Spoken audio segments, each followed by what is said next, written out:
बाद जो नेक्स्ट हमारा सेकंड लिम्ब है, यम हमारा हो गया सेकंड जो सार्वभौमिक महाव्रत है, वो जो है वह है नियम। तो इनको भी मैंने ये बोला कि देश काल जाति समय इन सब के बंधनों से परे, कि ऑलवेज़ हमें हमेशा ही इसको फॉलो करना है। हम ये नहीं कह सकते कि अभी ये टाइम है इसमें करेंगे अब नहीं करेंगे, ऐसा नहीं है, ये इसको हमें हमेशा ही फॉलो करना है। तो उसके बाद नियम का जो सबसे फर्स्ट पार्ट आता है वह आता है शौच। शौच में आती है सफाई, साफ़ सफाई रखना। तो सबसे पहले बाह्य शुद्धि। बाह्य शुद्धि हम कैसे करते हैं? उपटन, साबुन, दही, त्रिफला आदि को शरीर पे मसल के नहा धो के इससे हम बाहरी शुद्धि करते हैं। और जब शरीर के अंदर विकार होते हैं तो उपवास, आयुर्वेद में जो वर्णन है पंचकर्म में, वमन, विरेचन, वस्ती, षटकर्म, नेति, धौती, गजकरणी, दातुन आदि, इनसे जो है शरीर के इंटरनली हमारी क्लेंजिंग होगी। और जब हम झाड़ू जल से या यज्ञ करने से, इससे वातावरण की शुद्धि होती है। और बुद्धि की शुद्धि कैसे होती है? आपका आध्यात्मिक ज्ञान से, मांस, मदिरा, धूमपान, डी एडिक्शन से, जो भी चीज़ें आपको एडिक्टिव हैं उनको दूर करने से जो है वो बुद्धि की शुद्धि होती है। आत्मा की शुद्धि के लिए बोला गया है कि योग विद्या का आचरण करें और तप करें।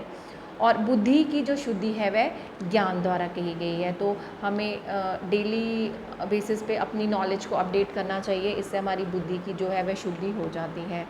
और मन की शुद्धि कैसे होती है? मन की शुद्धि होती है सत्य आचरण से, योग से।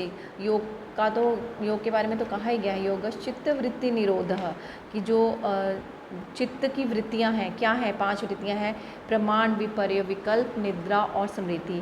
प्रमाण होती है करेक्ट नॉलेज। कई बार क्या है, कोई नॉलेज भी है हमें जो सही चीज़ भी है, वो भी हमारे माइंड में बहुत टाइम तक घूमती रहती है, ये काम करना है ऐसा ऐसा ऐसा, जो सच भी है। विपर्य होता है मिसकंसेप्शन, उल्टा समझते हैं हम किसी चीज़ को। जैसे बहुत सालों तक कभी ये समझा जा रहा था कि जो देसी घी है ये बैड फैट है, या सरसों का तेल कच्ची घानी का ख़राब है। ये मिसकंसेप्शन बहुत टाइम तक थी, लेकिन अब ये क्लियर हो गया कि नहीं, ये गुड फैट्स हैं, ये बेनिफिशियल है हमारे लाइफ के लिए, जबकि रिफाइंड ऑयल अच्छा नहीं है। तो ये एक मिसकंसेप्शन थी, और कई बार वो चीज़ें हम अपने दिमाग में रहती हैं। इसके बाद है विकल्प। विकल्प होता है कंसेप्चुअलाइजेशन, की फ्यूचर के बारे में सोचते रहना, क्या होगा, कल क्या होगा, अभी तो हमारी रिटायरमेंट के बाद क्या होगा, हमारी तो पेंशन भी नहीं है, कैसे करेंगे हम काम, है ना, वो फ्यूचर की बातें और टेंशन। और पास्ट में कुछ हो गया, उस बंदे ने ऐसे किया, ये इसको बोलते हैं स्मृति। और नींद आना। तो ये चित्त की वृत्तियां हैं जो हमें योग तक ध्यान में लगने नहीं देती हैं, और ये डिस्ट्रैक्शंस हैं, माइंड की डिस्ट्रैक्शंस हैं। तो इन डिस्ट्रैक्शंस को दूर करने से जो है वो मन की शुद्धि होती है। और जो शुद्धि का फल ये कहा गया है कि जो भी इंसान जो है शुद्धि अगर जिसकी फलीभूत हो जाए, तो वो किसी भी अन्य प्राणी का टच या स्पर्श जो है वो लाइक नहीं करेगा। इसका जो नियम जो है सेकंड है, नियम का जो सेकंड पार्ट है दैट इज़ संतोष। शौच, संतोष, तप, स्वाध्याय और ईश्वर प्राणिधान। तो संतोष क्या है?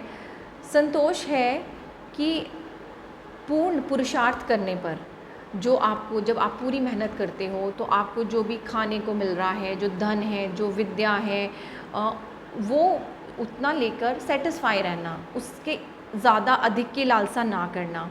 जैसे गुरु नानक देव जी ने भी कहा है कि जो तुझ भावे नानका सोई भली कार। ये गुरबानी में उन्होंने एक वर्स दिया है कि और जो बौद्धिक संतोष है उसका ये वर्णन किया गया है कि धन, अन्न आदि की कमी होने पर प्रारब्ध, भाग्य को ना कोसना, संसार को दोष ना देना, ईश्वर को न्यायकारी समझना बौद्धिक संतोष है। कि कई बार कुछ ऐसी लाइफ में सिचुएशंस होती हैं कि हम लोगों को कमी हो जाती है किसी चीज़ की, और कोई चीज़ हमें मिल नहीं रही है, तो उसके लिए कोसी जाना अपने भाग्य को कि ऐसा कर दिया ऐसा कर दिया, तो ये नहीं करना। तो इसको हम कहते हैं बौद्धिक संतोष। तेरा बहाना मीठा लागे। गुरु नानक देव जी ने कहा है कि जैसे आपने जिस लाइफ में हमें रखा, वी आर वेरी ग्रेटफुल। और अगर आपके पास आवश्यकता से अधिक पदार्थ हैं, आपको लगता है कि नहीं ये बहुत ज़्यादा है हमारे पास, तो उसको हमें डोनेशन दे देना चाहिए जो लेस फॉर्चुनेट लोग हैं। ये भी एक संतोष है। महर्षि व्यास कहते हैं कि यच काम सुख लोके यच दिव्यम महत् सुखम तृष्णाक्षय सुख सेयते न हितम षोडशी कलाम, कि लालच के नष्ट होने पर जो सुख प्राप्त होता है, स्वर्ग का सुख उसके 16वां अंग नहीं है। कि मतलब जो स्वर्ग का सुख है उसके 16 टाइम्स ज़्यादा सुख हमें तब मिलता है जब हम संतोषी रहते हैं, जब हम कंटेंटमेंट में, इसको बोलते हैं कंटेंटमेंट, सेरेनिटी, ट्रैंक्विलिटी, कि हमारा माइंड इतना खुश है, वो प्रसन्न है। क्योंकि आगे जो ये योग के लिम्स हैं, इनका जो मेन ध्येय है वह ध्यान, समाधि में जाना। पर जब तक हम इन चीज़ों पे मास्टरी नहीं करेंगे ना, हम ध्यान में बैठ ही नहीं सकते। अगर हम ध्यान में बैठने की दिखावा भी करेंगे, हम बैठे हैं, तो हम जब तक हमारा माइंड नहीं है, तो ये इतनी वंडरफुल चीज़ें हैं, इनको ज़रूर हमें अप्लाई करना चाहिए। और कहा गया है कि संतोषाद अनुत्तम सुख लाभ, कि संतोष से जो सुख होता है वह उत्तम सुख है। तो इसके एप्लीकेशन के लिए जो सबसे अच्छी प्रैक्टिस है वो है practice of the gratitude. Be grateful for what you have, count your blessings.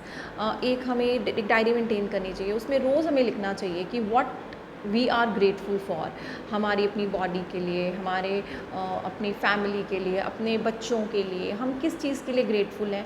फिर हम अपनाएंगे, जब हम अपनी ब्लेसिंग्स को काउंट करेंगे, अरे वी आर सो रिच, हम तो इतने अमीर हैं, और हम अपने आप को कैसे समझ रहे थे, हम तो ऐसे डिप्रेशन में रह रहे थे। और ये चीज़ें हमें इंटरनलाइज करेंगी, ये जो बहिरंग है ना, बाहर के ये अंग, ये हमें अंदर। तब के बाद जो नेक्स्ट हमारा पार्ट आता है नियम का, वह है स्वाध्याय। स्वाध्याय मतलब आत्मचिंतन करना, सेल्फ रियलाइजेशन, प्रणव ओम का जप करना, वेद और जो उपनिषद हैं उनके ग्रंथों का जो है अध्ययन करना। जब हमारी स्कूलिंग ख़त्म हो जाती है, जब हमारे कॉलेज ख़त्म हो जाते हैं, तो हम कहते हैं हाँ छुट्टी मिल गई, अब हम नहीं पढ़ेंगे। बट ये योग का रूल नहीं है। योग कहता है always be a student, always be a learner. हमेशा अपने आप को ये समझें कि हमें कुछ भी नहीं आता है, बिकॉज ज्ञान का जो भंडार है अथाह समुद्र है, तो हमें कोई भी ज्ञान नहीं है।